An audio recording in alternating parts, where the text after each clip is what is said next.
But the plans in those days were get them to shoot at you, get them to shoot, get them to chase you, and then hopefully if they do get on the boat, they'll have nothing left to kill you with, and you can get some fist and boot their way. Is that the plan? Get them to waste their fuel, waste their ammunition, and get them at close quarters. That was about it, yeah. Oh my God. I'm Bear Grylls, and I'm embarking on an epic journey. From the spectacular Poole Harbour, home to the Scouts, all the way along to Devon, home of the Royal Marines Commandos. So strap in and join me as we travel along some of Britain's most stunning coastline. Meet Big Phil Campion. It's that time again, isn't it? Big in size and big in character.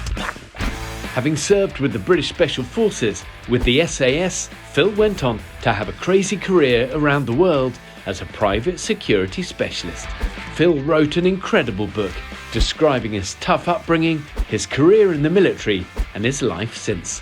But true to form, there's nothing quite like spending time in his company. I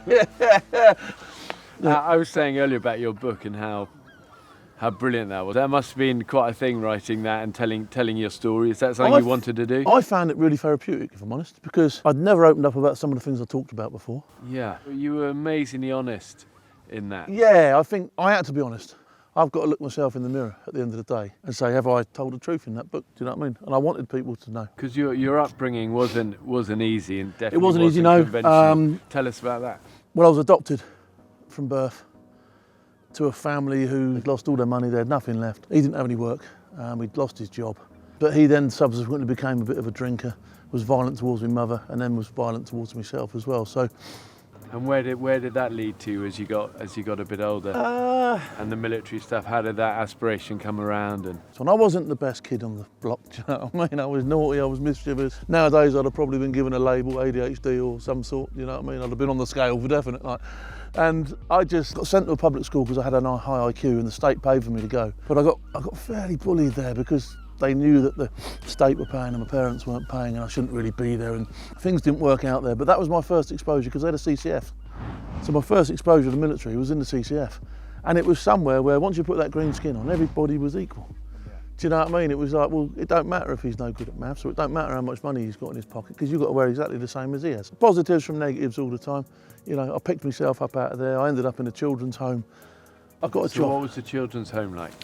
The kids' homes should have been safe environments, and sometimes you didn't feel safe. You know, and you made your own. You know, I've been looking over my shoulder all my life sometimes when I look back at it that way, because you used to take solace in your bedroom at night and think to yourself, what's coming through the door next? Like, do you know what I mean? And a kid shouldn't have to feel like that. And how old were you then? In my teens then. In my teens. Look, I don't like to dwell on it too much, because the positive side of it was it made me into the man who I am. You know, you go down so low and you can only see up. Yeah, I left there. I got a good opportunity. Look, while I was in the children's home, I got involved with a place called Calshot Activity Centre. And Calshot was awesome. It had a cycle track and it had a ski and it had climbing walls. And I was at open season for Field of Duty. And the guy down there, Griff, was ex-military. He was an admiral in the Navy or something. Like, but really nice guy. And he said, look, Phil, I'll give you a job on the YTS. He goes, I can't give you nothing else. He said, because you've got no qualifications. I'd have school for cycle proficiency and that was it, like, do you know what I mean? But he says, look, I'll get you on the YTS. So the YTS was, what, £25 a month or whatever it was, but they looked after me. I went in for an interview with him, expecting him to go, yeah, well, sign here, Phil, you'll be working. And he went, no, Phil, he goes, I can't employ you. You haven't got any, you know, you can't be a teacher. You know, you might have a couple of skiing qualifications and that. He said, but primarily we're a school. We need you to have these. I didn't have them. And he just said to me, he said, have you ever thought about the army? And I said, actually, Griff, I said, I have. I said, because I had a CCF at school. I said, now I'm not putting so much trouble. I'd always fancied myself in the army. And he went, the phone got picked up there and then. And that was like, I'll never look back. And how old were you? I must have been 16, 17, something like that, yeah. 17. Yeah. And so what regiment did you join? I went to Royal Hampshires. I literally went in there. The script is written for you when you're like me, because it's like, well, you do your test and it's like, it's infantry. Yeah, you're going to the infantry, son. So I'm happy with that, right? I'm happy. I get in, I said, what's the quickest route to get in? And the guy said, well, the Royal Hampshire's are recruiting now. He says, if you take that, he says, I can have you on a bus in about 2 weeks' time should you be successful at the selection place and all that. And that was it. And I went to depot. So how many years in total did you do in the military? I did 15 in the military in total. From the Royal Hampshires, we amalgamated to the Princess of Wales' Royal Regiment. At this stage, I'd done my commando course down in Limpston when we amalgamated. We became part of 5 Airborne Brigade, so I did P Company. Johnny Holmes was the commander, and then he insisted that you wear your red lid, which was So good. pretty few people though that say done commander course and P Company. Yeah, there won't be too many. I managed to, through the director of inquiries, get Johnny Holmes's line straight into his office. So I phones it up. Hello, sir, it's Lance Corporal Campion here, and I'm just recently passed. And he was P a colonel. Yeah, no, he was a brigadier then. Oh, wow, Because yeah. I'd like to transfer to the parachute regiment if possible, sir. I've just passed P Company, and he sort of like giving this chat. Splendid, splendid, splendid. And he must have put the phone down and went, what a. I mean, he must have put the phone down and go. But also, what's a Lance Corporal doing phoning? Yeah, exactly. Yeah. But I love it. I mean, talk about who dares wins. Yeah. I mean, you know. That's not in the chain of command, is it? It's Good not for like, you. well, absolutely outside But you it. get what you fight for. you So know? within 10 minutes, right? Within 10 minutes, I swear now, I can hear the RSM bellowing at the top with Corporal Campion, Corporal Campion. I've been marched over upstairs into him, shouting at me for breaking all the protocol and all that sort of stuff. Then I went into the adjutant, and then I went in front of the CO, and the CO, I was stood there in front of him, still had my berry on, I wasn't on orders on it, I had my berry on, and it was the Princess of Wales's Royal Regiment berry, and he started giving me a loyalties lecture. I said, well, you amalgamated me. And I threw my berry at him, I said, look at that. I said, that's not a Royal Hampshire berry. And then he started screaming, and there was a guy, Henry Egan, and he was the battalion 2IC, and he'd done P Company, and he understood people like me, and he grabbed me in his office, and he said, well done, Corporal Campion. He says, you've reached your ceiling in an afternoon. The ceiling stops here for you. Choose your wishes, really. He said you could probably get Civvy Street if you tried hard enough. He says, but he said I suggest you go on Special Forces selection or something like that. So I went back in on an interview and asked him, and he said no, he wouldn't let me go. Then he said no. He said you'll give me 2 years in the cop platoon in Northern Ireland as part of this tour, because he got wind of I was trying to get out and go to Northern Ireland basically.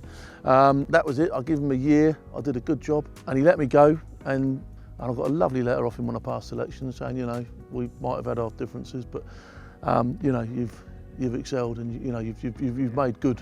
You've made good your conversation in my office. And do you know what? The day he left, I sent him a message saying, sir, I said I can't be there today, but if I was, I'd be there with my heels together and the others that I've thrown up for you, because he was a good boss. Like, do you know what I mean? So then you went off to selection. Then I went to selection, passed selection first time, joined the D squadron, and just, you know, was there for 3 or 4 years, 4 years, 5 years, something like that. Yeah. Yeah, And I had a great time, when you ended up doing a lot of the security work afterwards, was that a well-trodden route by a lot of ex-Hereford guys? It was and it wasn't, because, you know, obviously Afghanistan and Iraq hadn't been in play, had it? So I literally, as the balloon... What years was this? It's just 2001, 2002, So, and as the balloon okay, went yeah. up, I basically headed out to Pakistan and thought, right, no, I'll sort this out, I'll get Now myself you're a out job. of the military system. Yeah, out of the military system in Pakistan, tooling around looking for work.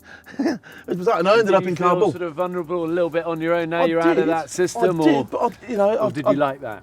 I didn't like it, I'll be honest, I didn't like it. But look, life deals a sandwich that you don't like to eat the taste of, you got to eat it. You know that more than anybody, do you know what I mean? One of the important lessons I always say to the cadets, you've got to deal with the hand you've got.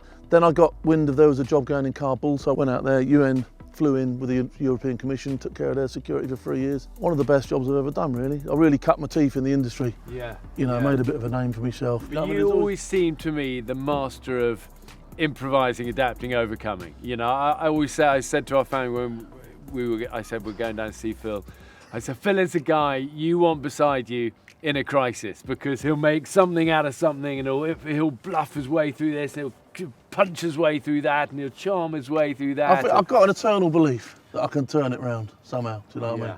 But that's an amazing skill and weapon for you. Sometimes it's all I've had left in the bank.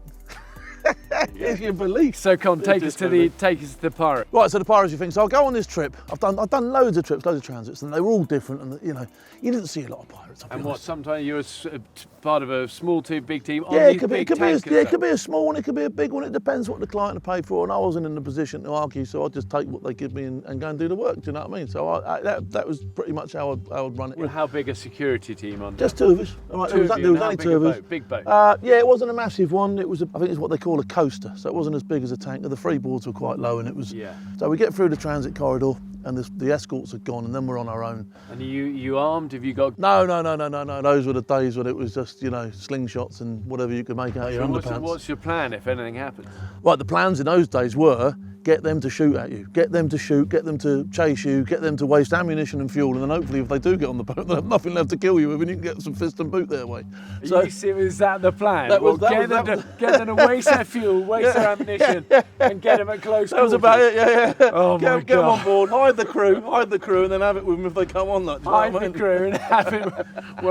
And tell me what you call these. Hams things. your hammers, they are the hams. Look at the hammer. You got to have a close up of those. Look at those hands. Look. There you go. The I hammers always are say to Phil, if those hands could talk, what do you always say? They got some secrets. They hold some secrets, them hands. Okay, so anyway. So we're on the thing. The guy that I'm travelling with has got a bit of a drink problem, and the captain of the ship can only operate if he's full of vodka. All right, so I'm surrounded by people that are just drinking for the whole transit, and it was quite common that people would be so scared of going through these pirate waters that they'd turn to drink or they wouldn't be able to operate. I can tell you loads of stories of captains just failing on the spot. You're like, oh my God. Anyway, so this one particular one thinks he's going to drink all the way through the transit. Subsequently, by sort of like tea time every night, he's horizontal. He's in his scratcher pushing them out. My mate, who was on there, well, I say me mate, the guy that's travelling with me, he's more or less the same. He's been drinking with the captain. Oh, I'll brief the captain up. Oh, you know what I mean? He's been drinking with him. And I'm thinking, well, all right, you got to do what you got to do. I can't pull him up. He's a big lad. He knows what he's doing. That's his problem. I'll get through. I'll get me money. I'll go home. Yeah. Anyway, I'm on the deck. I'm in the bridge, and I see two little spots in the horizon. I'm like, oh, here we go. And they get closer and they get closer, and then I get them on the radar properly, and I'm like, yeah, they're skiffs. They've got trails. They're doing about 15.5 knots. It's a good sea state, and they're coming. They're ours, right? We know they're coming, right? So I've rounded up a few of them. We had a couple of the flares and a few bits and pieces and some nuts and bolts, and I'll turn my pants into a slingshot on that. You know what I mean? So we're up on the deck. The captain's nowhere to be seen now. All right, he's completely horizontal. He's gone. So the first officer of the watch is like, oh, he didn't want to be there either. So I said, right, take the lads downstairs. And you adrenalised at this point. You're thinking, oh, something's definitely we're on. They're ours. They're without a doubt they're ours. They're 100% they're ours. I know they're ours. I've seen it before, and I know they're coming for us. All right. So I'm thinking to myself, all I'm going to do is I'm going to get on the bridge wing, I'm going to wave at them, I'm going to scream at them, and I'm just going to try and get them to fire as much automatic fire at this ship as I can, because they are not going to hit me, all right? That's what I've got in my own mind. They are never going to hit me. So they get round, they get within sort of like shooting distance. They don't shoot straight away. They're looking, they're buzzing about, and then they think, and then they start coming in as if they're going to go for it, right? So I fired a flare at the first, off it's gone. And they're like, all right, he's got something. And then you can see them almost chuckling. It's the old flares again. Off goes the other one. The cannons are going down the side, but they ain't going to stop nobody. And what are the cannons? The water cannons. So we got the water. So cannons. that's the only security. That's really. the only real security. But are they any good? I used to tip oil all over the deck as well. You know what I mean? So if we got on there, we'd have a sort of like Jeremy Beadle. So had you done that? I'd done all that. Yeah. So it was all prepped. The ship was prepped, but they were still intent on getting on. And they come alongside, and the guy, I can see him. He's got like a ladder with a hook on the end of it, and he's going to put it on. And everything's gone. I've thrown everything I had at them. Everything's gone. I'm like, they're coming on. Do you know what I mean? Didn't you have some barrel or something you'd rigged up on a rope? I had a barrel on the rope. Yeah, all my defences are gone. So talk us through some of those defences. Well, the barrel on the rope. You. So what is it? What is that? It was hanging off one of the davits, and it was just a barrel, and it was strapped up. And the idea was, if they got them in the right place, you'd chop it, and it would swing down and hit them. Well, swings down, hits the sod's boat. law. There's only one place it can hit them, and they're not in the place where it can hit them. So the barrel's no good to me. Barrel's done. They're right underneath the bridge And the wing. water cannons, are they effective? No, they give you a good shower, and most of them needed one anyway. So it was. Wow. So now, you're out of now I'm down, and what can I do? I'm up there. The captain's got this little fridge full of Coca-Colas. It's one of those little ones you get in your camper van, like, do you know what I mean? And I'm like, right, what have I got? Well, the captain's drunk downstairs. See the fridge, rip it out, tip the Cokes out of it, because I thought, I still want the Coke, like, you know what I mean? I've run down the bridge wing, I've looked over, and he's there, he's trying to hook on. And as he goes to put it, I yelled at him, all right! And then I tried as hard as I could down the side of the ship, rattled it down the side of the ship, and it hit like the front of the boat. But it done enough to put him off. He must have thought, he ain't giving up by the time. Anyway, it hit the front of the boat. I'm not sure if it hit him, but he done enough to turn them away. And off they went, they wheeled away. And then they left? Yeah. Oh, wow. Well, we got chased by a mothership on another occasion, and you could see this mothership was absolutely loaded with skiffs and pirates. And we're doing like 13 knots, and this thing's doing 12.9. Do you know what I mean? And he's coming and going, and we're losing a bit of speed, and he's gaining, and the thing gets down to within, you can see them, and they're thinking, we've got these. And anyway, gradually, we've got it up to about 13.1, the donkey's doing overtime downstairs, do you know what I mean? All right, and we get this thing going, and we get out of the way. And I remember the captain laid on the floor on this occasion, just gave up, laid on the floor. Wouldn't do nothing, he just laid on the floor, all right? It does do strange things that people fear, do you know what I mean? So he laid on the floor. Anyway, we got away after, it took about 3 hours to get to such a distance where we were like, okay, and they stopped chasing us and went. And then 2 hours later, there was a great big plume. I've got the photograph. A great big plume of black smoke from the engine room. We blew the engine, and now we're drifting. Anyway, they got it going again, and we got away. But yeah, The man and there's an narrow element of luck. escape. There's an element of luck in some of Hey, this. Phil, you make your own luck, my friend, You do, and you're you right. are a testament to making your own luck. You've got to ride it a little bit. Such a pleasure to spend time with you. We're No, going to do no. lots more together. Every time. But Well, for hopefully. now, hope you enjoyed the great, the one and only, the legend, Phil Campion. Come on. Cheers. So good.